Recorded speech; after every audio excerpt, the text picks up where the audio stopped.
खबरदार में आज सबसे पहले बात पश्चिम बंगाल में गृह मंत्री अमित शाह के रोड शो की करेंगे।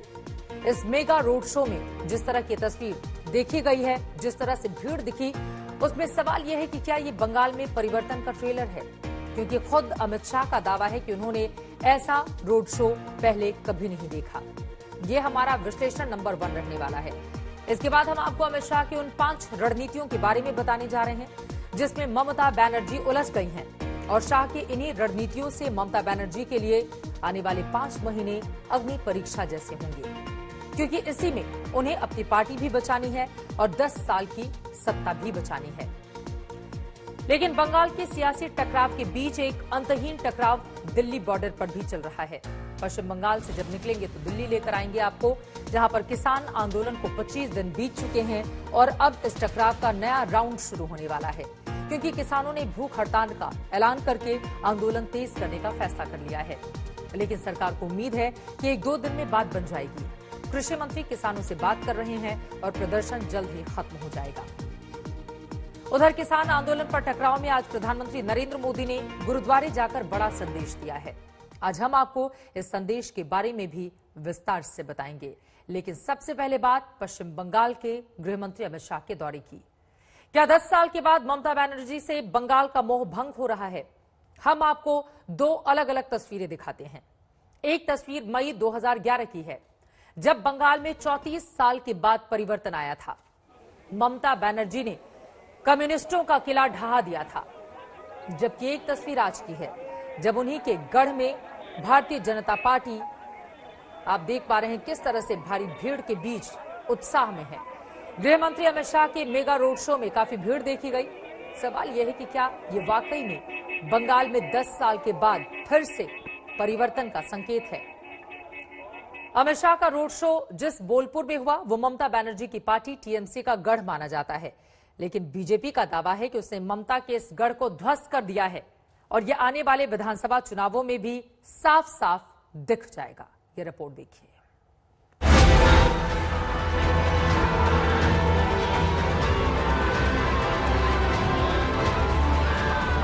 मेरे साथ बोलिए, भारत माता की, भारत माता की जय श्री राम, जय श्री राम। भारतीय जनता पार्टी का अध्यक्ष रहते हुए मैंने ढेर सारे रोड शो देखे हैं, करे हैं और ढेर सारे रोड शो का आयोजन भी किया। आज कहना चाहता हूं कि आज के जैसा रोड शो मैंने मेरे जीवन में नहीं। बंगाल में बीजेपी के रोड शो तो कई हुए, लेकिन ऐसा रोड शो पहले नहीं देखा गया।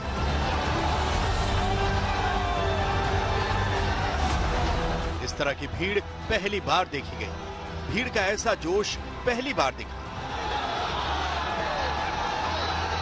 बोलपुर में जिधर देखो उधर भगवा रंग दिखाई दे रहा था। भारत माता की जय और जय श्री राम के नारे लग रहे थे।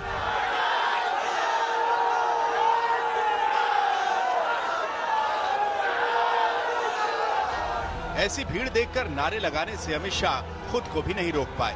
मेरे साथ बोलिए, भारत माता की, भारत माता की जय श्री राम, जय श्री राम, बोलो जय जय श्री राम। इस रोड शो की एक एक तस्वीर ममता बनर्जी को बेचैन कर रही होगी। कोई सोच नहीं सकता कि बोलपुर इस तरह से भगवा रंग में रंग जाएगा। ये वो बोलपुर है जो ममता बनर्जी का गढ़ है। ये वो बोलपुर है जहां बीजेपी आज तक कभी नहीं जीत पाई। इसीलिए ममता के गढ़ में आज बीजेपी की ये तस्वीरें बड़े संकेत दे रही हैं। और स्वाद दिखाई पड़ता है वो बंगाल की जनता का नरेंद्र मोदी जी के प्रति जो प्यार और विश्वास है उसको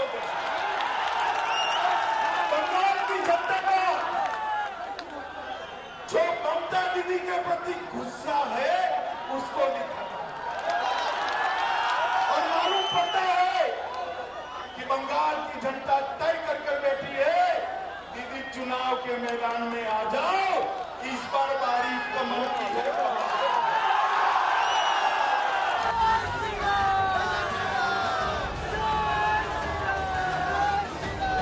अमित शाह का दावा यही है कि बंगाल में दीदी के खिलाफ गुस्सा सड़कों पर दिख रहा है। बीजेपी का भरोसा यही है कि एक बार फिर परिवर्तन के लिए बंगाल करवट ले चुका है।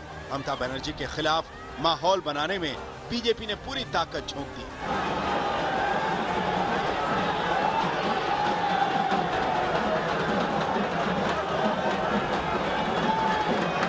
परिवर्तन जो होने जा रहा है बंगाल में, ये बंगाल के विकास के लिए परिवर्तन है, बंगाल को आगे बढ़ाना। ये जो परिवर्तन है, वो परिवर्तन बांग्लादेश से जो घुसपैठ होती है, वो घुसपैठ को रोकने के लिए ये परिवर्तन है। वो परिवर्तन राजनीतिक हिंसा को समाप्त करने के लिए परिवर्तन है। ये जो परिवर्तन है, ये परिवर्तन, ये जो टोल टैक्स लिया जाता है उसको करने के लिए, ये टोलाबाजी बंद करने के लिए परिवर्तन। बीजेपी ममता बनर्जी पर वही फॉर्मूला अप्लाई कर रही है जो एक वक्त ममता ने लेफ्ट के खिलाफ किया था और लेफ्ट के 34 साल के राज को ध्वस्त किया था। लेकिन 10 साल के राज में अब खुद ममता परिवर्तन के नारे के निशाने पर आ गई और उनके नारे को बंगाल जीतने का सपना लिए बीजेपी ने पकड़ लिया। लाखों की भीड़, सैकड़ों का जनसमुद्र और इस जन सैलाब के जरिए एक ऐसा संदेश जो बीजेपी देना चाह रही है बंगाल में और जनता दे रही है बीजेपी को।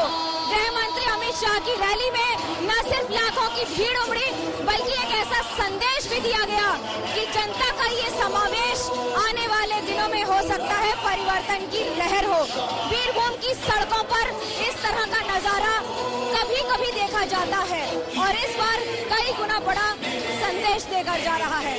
कैमरा पर्सन तापस बेरी के साथ मनोज्ञा लोईवाल, बीरभूम आज तक। अब सबके मन में यह सवाल होगा कि बोलपुर में ही अमित शाह का रोड शो क्यों हुआ, बीजेपी ने क्यों बोलपुर को ही शक्ति प्रदर्शन के लिए चुना। तो इसके बारे में भी चलिए आपको बता देते हैं। यहां से 2 लोकसभा की सीटें आती हैं और दोनों सीटों पर टीएमसी का कब्जा है। बोलपुर बीरभूम जिले में आता है।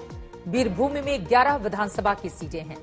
2016 के विधानसभा चुनावों में टीएमसी ने इन 11 में से 9 सीटें जीती थीं। 1 सीट सीपीएम ने जीती जबकि 1 कांग्रेस के खाते में गई। यहां से 2 लोकसभा सीटें भी हैं और दोनों पर तृणमूल कांग्रेस का कब्जा है। लेकिन बीजेपी ने 2019 के लोकसभा चुनावों में बीरभूम की 11 विधानसभा सीटों में से 5 सीटों पर टीएमसी को पीछे छोड़ दिया था।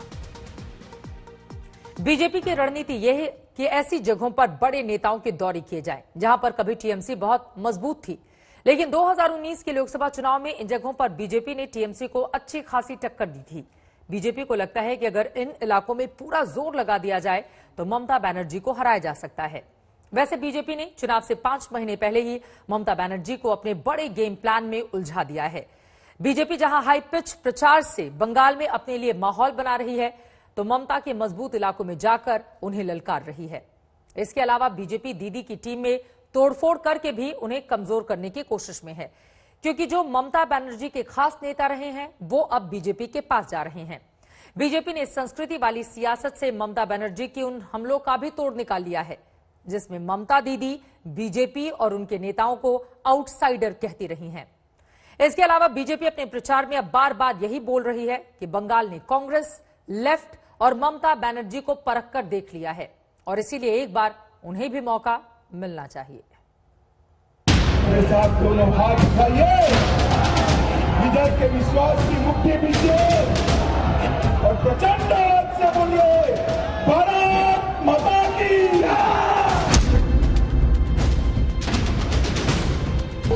बंगाल में बीजेपी ने पूरे प्लान से हल्ला बोल दिया है। हाई पिच प्रचार बीजेपी की नंबर 1 रणनीति है। हर महीने अमित शाह और जेपी नड्डा बंगाल जा रहे हैं। ऐसे दौरों से बीजेपी अपने लिए पूरा माहौल बना रही है और ममता बनर्जी की चुनौतियां बढ़ती जा रही हैं। कैलाश जी क्या कहेंगे, ये क्या है हुजूम? ये जनसैलाब है, ये इस बात का संकेत है कि ममता जी जा रही है, भारतीय जनता पार्टी आ रही है। मोदी जी के प्रति विश्वास है, अमित शाह जी के प्रति विश्वास है, भारतीय जनता पार्टी के विश्वास है और ममता जी की उल्टी गिनती प्रारंभ होने का संकेत है। जहां ये भीड़ है, वहीं उसके साथ साथ लोगों के अंदर क्या विश्वास और कार्यकर्ता तक पहुंचने का प्रयास?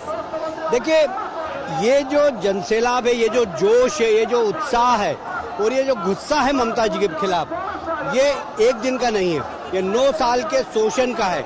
विशेषकर भाईपों के द्वारा जिस तरीके से माफिया राज को संरक्षण दिया गया, उसके खिलाफ ये आक्रोश है। बोलपुर में अमित शाह के मेगा शो से बीजेपी के हौसले और बुलंद हैं, लेकिन ये तो ममता बनर्जी के लिए चुनौतियों का ट्रेलर भर है, क्योंकि अभी तो मैदान में प्रधानमंत्री नरेंद्र मोदी नहीं उतरे। नए साल में पीएम मोदी भी दीदी की मुश्किलें बढ़ाएंगे। बीजेपी अभी से दीदी के गढ़ में जाकर ललकार रही है।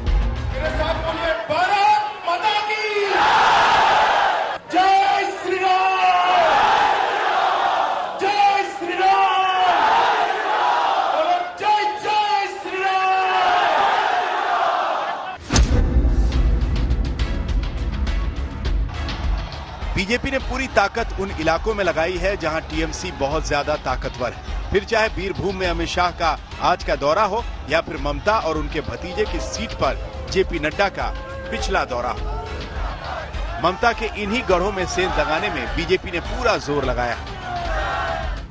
जैसे दक्षिण 24 परगना की 31 में से टीएमसी ने पिछले चुनाव में 29 सीटें जीती थी। इसी तरह पूर्वी मिदनापुर की 16 में से टीएमसी ने पिछले चुनाव में 13 सीटें जीती थी और बीरभूम की 11 विधानसभा सीटों में टीएमसी ने पिछले चुनाव में 9 सीटें अपने नाम की थी। बोलपुर का आदमी बहुत आदमी देखा, लेकिन इतना बड़ा आदमी जो अमित शाह जी का आज लेके आया है, ये कभी देखा नहीं। ये भूल जाइए, अभी ये भारतीय जनता पार्टी का गढ़ है। तृणमूल अब भी कहती है कि भाजपा आप जैसे लोगों को बाहर से ला रही है और अपना संगठन खड़ा कर रही है। ये झूठा बात बोल रहा है। आज का जो जनता इधर जमायत हुआ, ये क्लियर इंडिकेशन जो तृणमूल का दिन शेष हो गया। बीजेपी की बड़ी रणनीति ममता बनर्जी को कमजोर करना भी है। लोकसभा चुनाव से पहले टीएमसी में भगदड़ मची थी, वैसे ही भगदड़ विधानसभा चुनाव से पहले मची है। ममता बनर्जी के खास नेता अब बीजेपी के पास जा रहे हैं। इसमें शुवेंदु अधिकारी सबसे बड़ा नाम है, जिनका पूर्वी मिदनापुर में बड़ा असर है। कम से कम 40 सीटों का गणित बदलेगा। बीजेपी ने ममता बनर्जी के सामने दोहरी चुनौती खड़ी कर दी है। उन्हें पार्टी भी बचानी है और सत्ता भी। आक्रामक बीजेपी को काउंटर करने के लिए ममता बनर्जी ने बंगाली बनाम बाहरी का मुद्दा उठाया। बंगाली अस्मिता की बात की, लेकिन संस्कृति वाली सियासत से बीजेपी ने इसका भी तोड़ निकाल लिया। शनिवार को अमित शाह ने अपने दौरे की शुरुआत स्वामी विवेकानंद को श्रद्धांजलि देने के साथ की थी। दूसरे दिन का दौरा उन्होंने बीरभूम में गुरुदेव रविंद्रनाथ टैगोर को श्रद्धांजलि से शुरू की। वो शांति निकेतन में विश्व भारती यूनिवर्सिटी गए। वहां पर वो करीब 1 घंटे रहे। वहां पर बंगाल की संस्कृति से जुड़े कार्यक्रमों को चाव से देखा।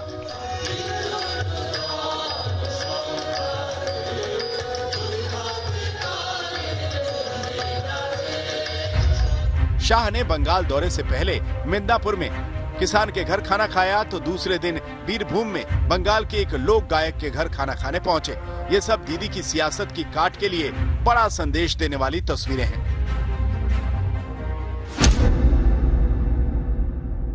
एक बार आपने 3 दशक तक, जरा सुनो भैया, 3 दशक तक कांग्रेस को मौका दिया या नहीं दिया? दिया है ना? कम्युनिस्ट को 27 साल मौका दिया या नहीं दिया? ममता दीदी को 10 साल दिया या नहीं दिया? एक 5 साल भारतीय जनता पार्टी को दे दीजिए, हम बंगाल को सोनार बांग्ला बनाकर रहेंगे। 10 साल में पहली बार ममता बनर्जी को बंगाल में टक्कर मिली है। ताकतवर बीजेपी बंगाल के लिए नई पार्टी की तरह है। वो दीदी से नाराज और उसके विरोधी हो चुके वोटरों को अपनी तरफ खींच रही है और बार बार ये कह रही है कि एक मौका बंगाल में उसे भी मिलना चाहिए और इसी में वो सोनार बांग्ला बनाने का वायदा कर रही है। बोलपुर से मनोज लोहीवाल के साथ आज तक ब्यूरो। आज गृह मंत्री अमित शाह ने ममता बनर्जी की उस बात का भी जवाब दिया जिसमें ममता बनर्जी बार बार बीजेपी को बंगाल में आउटसाइडर बताती हैं। और दिल्ली से आए नेताओं के दौरों पर हमले करती हैं। ममता बनर्जी ने बंगाली बनाम बाहरी का मुद्दा बनाया है, लेकिन शाह ने इसे दीदी का मेमोरी लॉस करार दे दिया।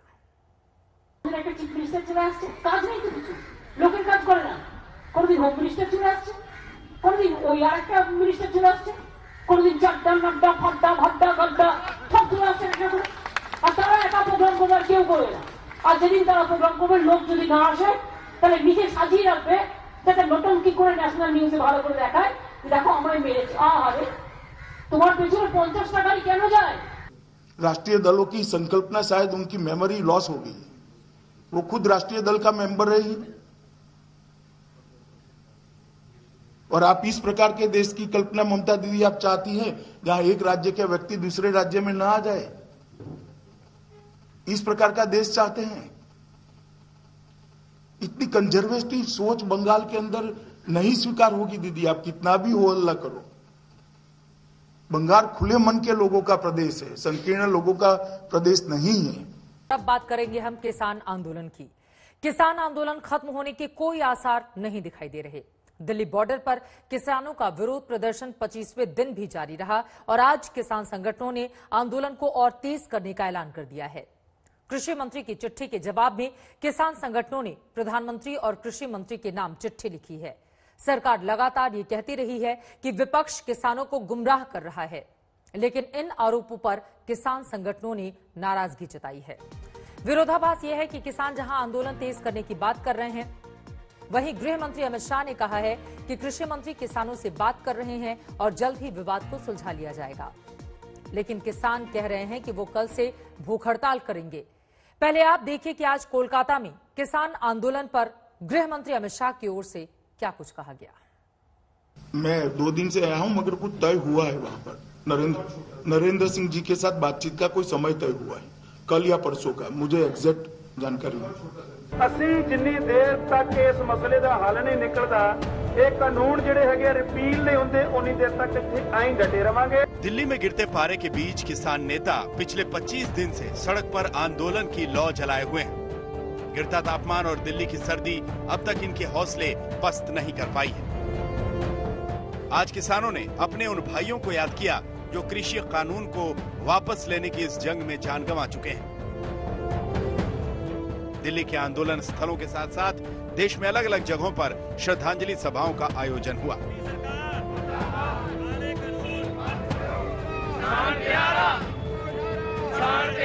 शहीद हो गए, हमसे बिछड़ चुके किसान हैं, उनको श्रद्धांजलि देने के लिए उनके निमित्त में अरदास प्रार्थना की गई 12 बजे। उनके जो सपने थे, ये कृषि के 3 कानून वापस लिए जाएं और ये उनसे वादा किया गया कि जब तक कृषि के 3 कानून वापस नहीं लिए जाते हम आंदोलन में बने रहेंगे। 15-20 फार्मर इकट्ठे करके वहाँ अपना स्पीच दे रहे हैं, मन की बात कर रहे हैं। मन की बात नहीं, ये हमारे मन की बढ़ास भी सुने। सरकार याद करे 2014 में जो वादे किए थे, क्यों बोली? डॉक्टर स्वामीनाथन जो की रिपोर्ट को लागू करेंगे, किसान को कर्ज मुक्त करेंगे, फसलों का पूरा रेट देंगे, वो कौन याद कराएगा उनको? सरकार और किसानों के बीच 9 दिसंबर को आखिरी बार बैठक हुई, जो बेनतीजा रही। इसके बाद मीडिया और सोशल मीडिया के जरिए सरकार ने कई बार आंदोलन तोड़ने की सलाह दी। दोनों तरफ से बयान जारी होते रहे। 17 दिसंबर को कृषि मंत्री नरेंद्र सिंह तोमर ने किसानों को 8 पन्नों की चिट्ठी लिखी। 2 दिन बाद यानी कल किसानों ने चिट्ठी का जवाब चिट्ठी से दिया और आरोप लगाए कि किसानों से सरकार को कोई सहानुभूति नहीं है। किसानों के आंदोलन को बदनाम किया गया है। किसानों के शांतिपूर्ण आंदोलन को गंभीरता से नहीं लिया गया। किसानों के इस खुले खत में सरकार पर गतिरोध बनाने का आरोप लगाया गया है। अब किसान ने आगे का रास्ता साफ करते हुए ऐलान कर दिया है कि आंदोलन और तेज होगा। किसानों ने फैसला लिया है, कल से कृषि कानून के खिलाफ किसान भूख हड़ताल करेंगे। 23 दिसंबर को लोगों से एक वक्त का खाना छोड़ने की अपील। हरियाणा के टोल प्लाजा को फ्री कराया जाएगा। 25 से 27 दिसंबर तक हरियाणा में टोल नहीं देंगे। पीएम के मन की बात का विरोध करेंगे।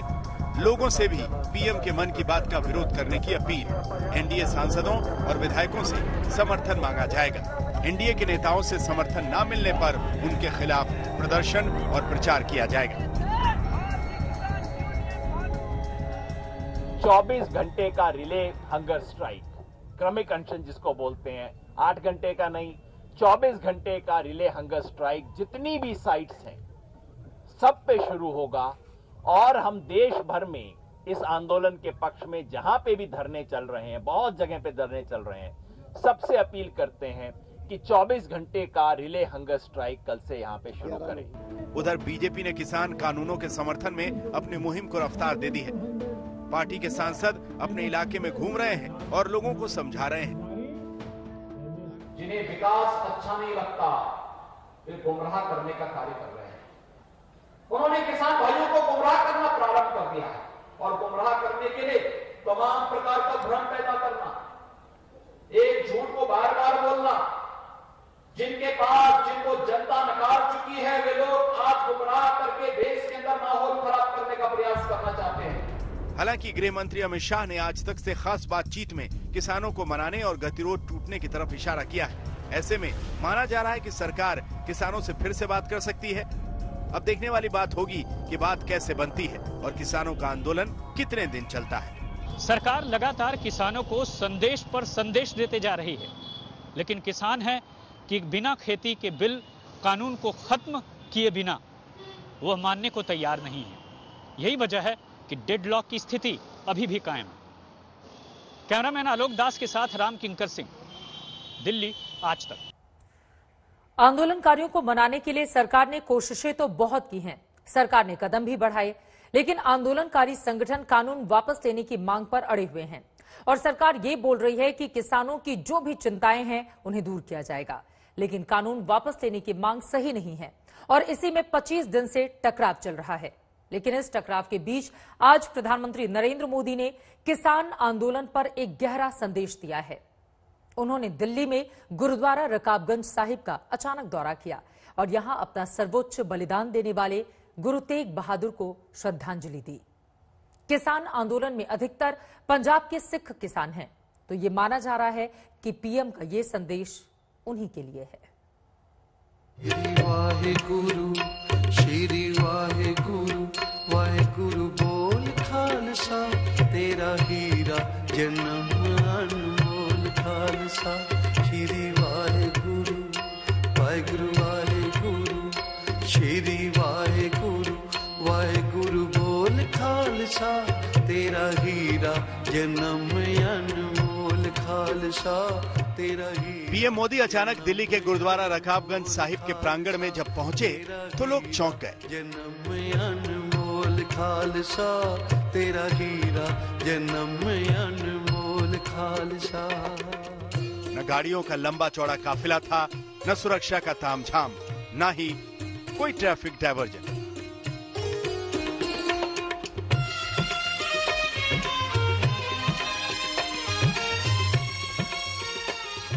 कड़ाके की ठंड के बीच पीएम बड़ी ही सादगी से किसी सामान्य व्यक्ति की तरह गुरुद्वारा रकाबगंज पहुंचे। पीएम ने सिखों के 9वें गुरु गुरु तेग बहादुर को उनके शहीदी दिवस पर श्रद्धांजलि दी और रुमाला चढ़ाकर मत्था टेका। मन करके जो वाहेगुरु जप दे, दुनिया विच ओ कदे ना खप दे। मन करके अचानक प्रधानमंत्री को अपने बीच देखना किसी सुखद आश्चर्य से कम नहीं था। पीएम को देखते ही श्रद्धालु तस्वीर उतारने लगे, कुछ ने तो सेल्फी ही ले ली। गुरुद्वारे में मत्था टेकने के बाद प्रधानमंत्री ने ट्वीट किया,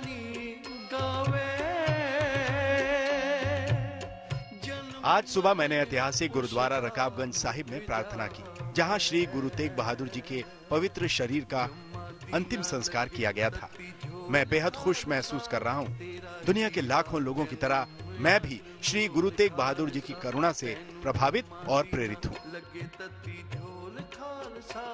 दिल्ली का गुरुद्वारा रकाबगंज सिखों का पवित्र स्थल है। ये वही स्थान है जहाँ सिखों के 9वें गुरु गुरु तेग बहादुर जी का अंतिम संस्कार किया गया था। 1675 में मुगल शासक औरंगजेब के फरमान पर उनकी हत्या की गई थी। उन्होंने आके मत्था टेकिया, रुमाला चढ़ाया ते असीं ਸਰੋਪਾ ਦਿੱਤਾ ਉਹਨਾਂ ਨੂੰ ਤੇ ਬਾਕੀ ਉਸ ਤੋਂ ਬਾਅਦ ਫਿਰ ਮੈਂ ਉਹਨਾਂ ਨੂੰ ਇਤਿਹਾਸ ਦੱਸਿਆ। ਉਹਨਾਂ ਨੇ ਮੈਂ ਇਤਿਹਾਸ ਆਪਣਾ ਸੁਣਾਇਆ ਗੁਰਦੁਆਰੇ ਸਾਹਿਬ ਦਾ ਤੇ ਉਹਨਾਂ ਨੇ ਕਿਹਾ ਓਕੇ ਤੇ ਮੈਂ ਉਹਨਾਂ ਨੇ ਕਿਹਾ ਵੀ ਮੈਨੂੰ ਆ ਕੇ ਮੈਨੂੰ ਬਹੁਤ ਅੱਛਾ ਲੱਗਿਆ, ਮੈਨੂੰ ਬਹੁਤ ਸਕੂਨ ਮਿਲਿਆ। ਮੈਂ ਗੁਰਦੁਆਰੇ ਸਾਹਿਬ ਆਇਆ ਤੇ मैं इतिहास उन्होंने सुनाया, बस इतनी गल हुई मेरी उन्होंने। प्रधानमंत्री नरेंद्र मोदी का रकाबगंज गुरुद्वारे का ये दौरा तब हुआ है जब राजधानी दिल्ली को चारों ओर से किसान घेरे हुए हैं और धरने पर बैठे हैं। इन किसानों में पंजाब के सिखों का बड़ा धड़ा भी है। माना जा रहा है कि पीएम का ये दौरा सिख किसानों तक एक संदेश देने की कोशिश है। पिछले 25 दिन से सैकड़ों किसान दिल्ली के बॉर्डर पर बैठे हैं, लेकिन आज प्रधानमंत्री नरेंद्र मोदी रकाबगंज गुरुद्वारे आए और उन्होंने माथा टेका। एक तरह से कई लोग मान रहे हैं प्रधानमंत्री का आउटरीच है किसानों की तरफ से, लेकिन वो चाहते हैं कि अब प्रधानमंत्री डायरेक्टली इंटरवीन करें और किसानों से डायरेक्टली संवाद करें। पीएम मोदी ने रकाबगंज गुरुद्वारे में मत्था टेका। गुरु ग्रंथ साहिब कहता है कि जो भी गुरुद्वारे पर शीश झुकाए वो गुरु भाई है। पीएम का संदेश साफ है, लेकिन सरकार से अब किसानों की बातचीत बंद है। ऐसे में सवाल अपनी जगह कायम है। गुरु नानक घर में कोई आए, राजा आए, रंग आए, हर सबके लिए सब बराबर है। और लेकिन जब दूसरी जगह देखते हैं कि आज 25 दिन से हमारे किसान भाई जो बेचारे धरने पर बैठे हैं, अपने प्रोटेस्ट पे कर रहे हैं, वो उसके बावजूद भी उन्हें जाकर मिला नहीं जा रहा, तो मैं समझता हूँ बड़े दुख की बात है। किसान हमारा अन्नदाता है, अगर अन्नदाता खुश नहीं, हम कभी खुश नहीं रह सकते। जो सामाजिक हमारे महापुरुष थे जिन्होंने कुर्बानी दी, वहाँ पे जाना तो शुरू हुए। चौधरी चरण सिंह की समाधि पे भी जाना चाहिए, 7 साल से नहीं गए। अच्छा, वहाँ पे भी 23 तारीख आ रही है ना, 23 दिसंबर, तो वहाँ पे भी जाना चाहिए। अब की बार वहाँ पे भी चले जाए। प्रधानमंत्री नरेंद्र मोदी लगातार किसानों को समझाने की कोशिश कर रहे हैं और हर कोशिश यही बताने की है कि कृषि कानून उनके हक में है। रकाबगंज गुरुद्वारा जाने से पहले गुजरात में प्रधानमंत्री ने सिख किसानों से मुलाकात की थी। सरकार अलग अलग स्तर पर किसानों को कृषि कानून के फायदे बता रही है। सरकार ने 100 पन्नों की एक बुकलेट भी जारी की है, जिसमें आसान शब्दों में किसानों को कानून के फायदे बताए गए हैं। कृषि मंत्री नरेंद्र सिंह तोमर ने किसानों को 8 पन्नों की एक चिट्ठी भी लिखी है। प्रधानमंत्री ने कई मौकों पर किसानों को सीधे संदेश देकर ये समझाने की कोशिश की है कि कृषि कानून खेती किसानी के हक में एक क्रांतिकारी कदम है। मैं सभी राजनीतिक दलों को हाथ जोड़ के कहना चाहता हूं, आप सारा क्रेडिट अपने पास रख लीजिए। आपके सारे पुराने घोषणा पत्रों को ही मैं क्रेडिट देता हूं, मुझे क्रेडिट नहीं चाहिए। मुझे किसान के जीवन में आसानी चाहिए, समृद्धि चाहिए, किसानी में आधुनिकता चाहिए। आप कृपा करके देश के किसानों को बरगलाना छोड़ दीजिए, उन्हें भ्रमित करना छोड़ दीजिए। किसान आंदोलन के पीछे सरकार विपक्ष की साजिश देख रही है। किसान नेता सरकार के दावे को खारिज कर रहे हैं, उधर विपक्ष सरकार की घेरेबंदी में जुटा है। महत्वपूर्ण ये है कि एक बार कल्पना करके देखिए कि गुरु तेग बहादुर अगर आज होते तो क्या वो टिकड़ी बॉर्डर पर ना होते, सिंघू बॉर्डर पर ना होते, क्योंकि एक तारतम्य आवश्यक है। माननीय प्रधानमंत्री जी को उस तारतम्य को भी, उस तार को भी, जुड़ाव के तार को समझना। किसानों स्पष्ट रूप से प्रधानमंत्री जी को, कृषि मंत्री जी को कहा है कि तीनों कानून को वापस लिया जाए और उसी के बाद हम अपना जो आंदोलन है उसको खत्म करेंगे। तो प्रधानमंत्री जी इधर उधर की बात कर रहे हैं, किसानों को, किसान आंदोलन को बदनाम करने की कोशिश कर रहे हैं, कि जो वास्तव में अत्यंत खेदजनक बात है। विरोध और राजनीति से परे प्रधानमंत्री मोदी का गुरुद्वारा रकाबगंज जाना एक गहरा संदेश देता है और ये संदेश किसानों तक निसंदेह पहुंच भी गया होगा। यानी मुमकिन है कि सरकार और किसानों से बातचीत फिर से शुरू हो और गतिरोध टूटे। कमलजीत संधू के साथ राम किंकर सिंह, दिल्ली, आज तक।